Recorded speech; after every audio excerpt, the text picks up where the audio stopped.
Good morning बच्चों।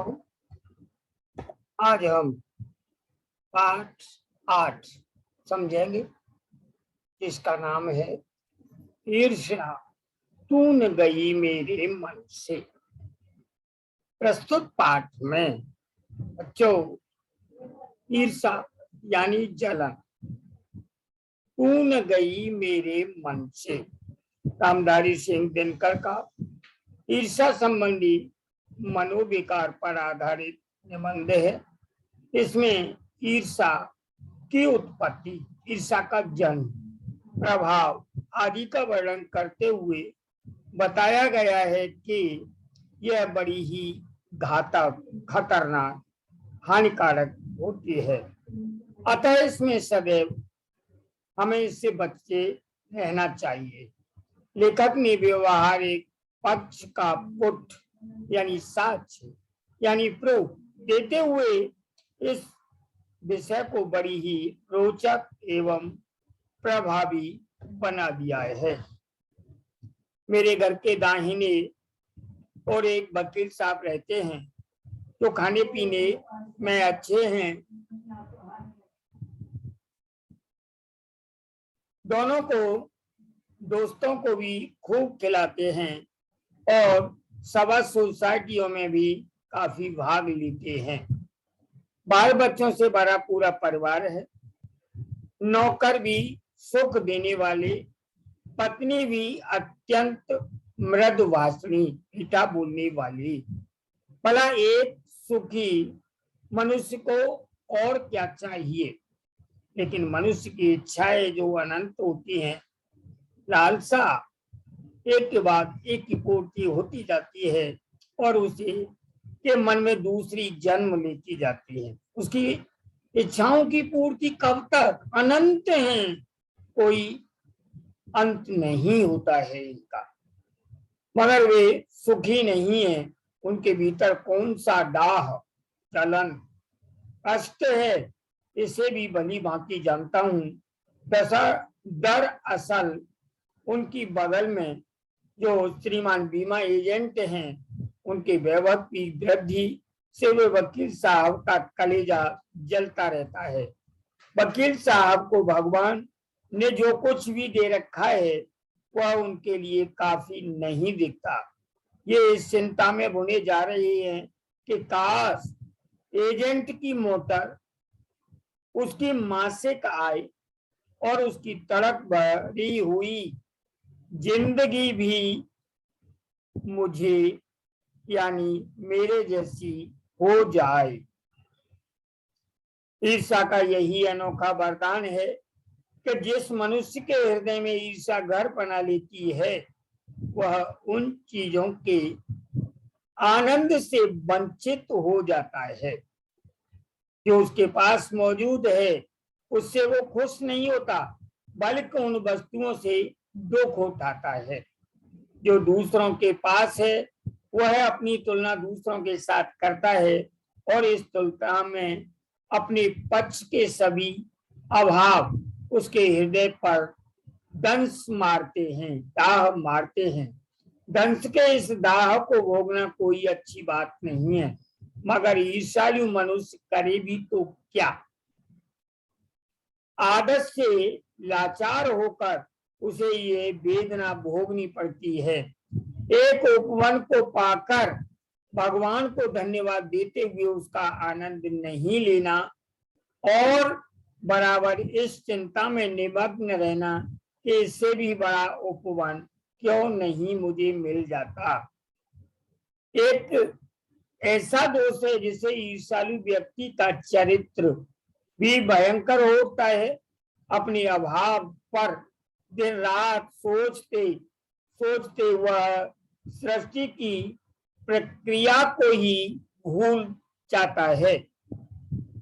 ईर्ष्या की बड़ी बेटी का नाम है निंदा। जो व्यक्ति ईर्ष्यालु होता है वही बुरे किस्म का निंदक भी होता है। दूसरों की निंदा वह इसलिए करता है कि इस प्रकार दूसरे लोग, जनता अथवा मित्रों की आंखों से गिर जाएंगे और जो स्थान रिक्त होगा उस पर मैं यकायक से बैठ जाऊंगा। लेकिन बच्चों, ऐसा नहीं होता। दूसरे के परिश्रम का फल आपको नहीं मिल सकता। दूसरे का कष्ट आप लेना नहीं चाहेंगे, उसके सुख को लेना चाहेंगे, तो कैसे मिल जाएगा? ये असंभव है। मगर ऐसा ना आज तक हुआ है और ना होगा। दूसरों को गिराने की कोशिश तो अपने को बढ़ाने की कोशिश नहीं की जा सकती। एक बात और है कि संसार में कोई भी मनुष्य निंदा से नहीं गिरता। उसके पतन का कारण सद्गुणों का ह्रास होता है। इस प्रकार कोई भी मनुष्य दूसरों की निंदा करने से अपनी उन्नति नहीं कर सकता। उन्नति तो उसकी तभी होती है जब वो अपने चरित्र को निर्मल बनाए तथा अपने गुणों का विकास करे। ईर्ष्या का काम जलाना है, मगर सबसे पहले वह उसी को जलाती है जिसके हृदय में उसका जन्म हुआ है।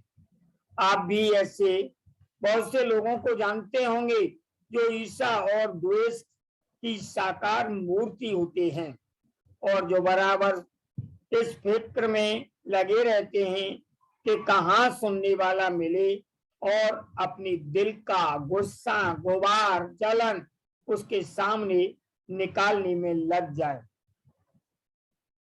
श्रोता मिलते ही उनका ग्रामोफोन यानी उनकी मशीन चालू हो जाती है, बोलना शुरू कर देते हैं और वे बड़ी ही होशियारी के साथ एक कांड यानी भाग, एक किस्सा, दूसरा किस्सा, तीसरा किस्सा चलाते जाते हैं, सुनाते जाते हैं, लेकिन सामने वाले को बोलने का भी मौका नहीं देते।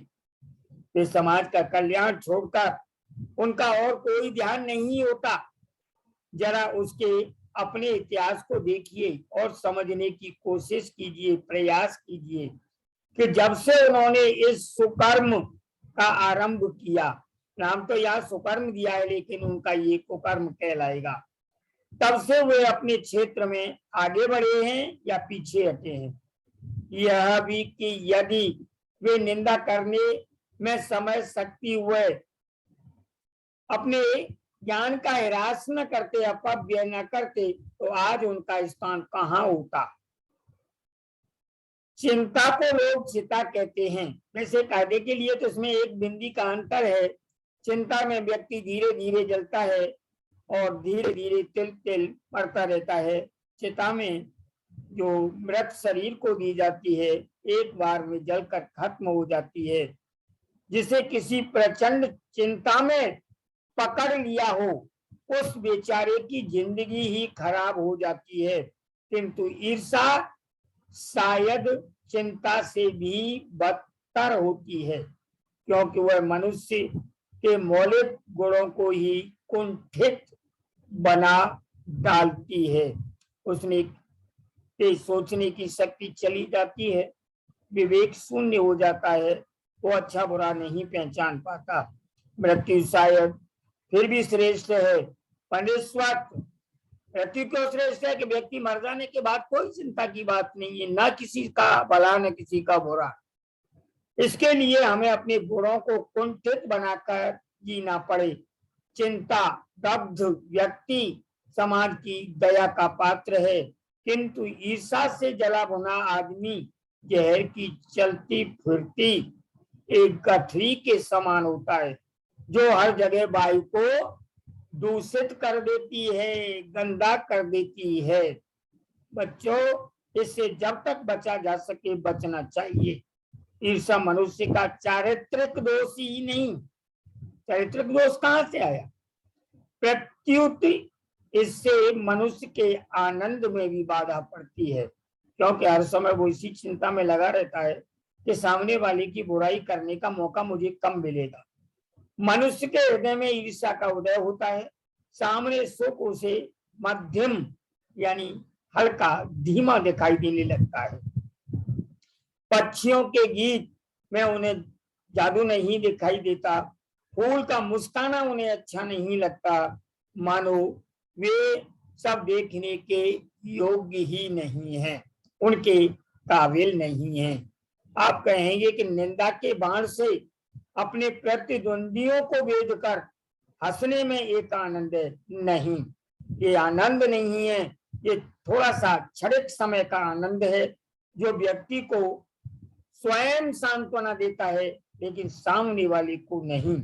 ईर्ष्यालु व्यक्ति का सबसे बड़ा पुरस्कार है, मगर यह ऐसे मनुष्य की नहीं, राक्षस की हंसी होती है।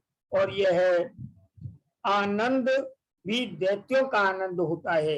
ईर्ष्या का संबंध प्रतिबद्धता से होता है, क्योंकि भिखमंगा करोड़पति से ईर्ष्या कभी नहीं करता।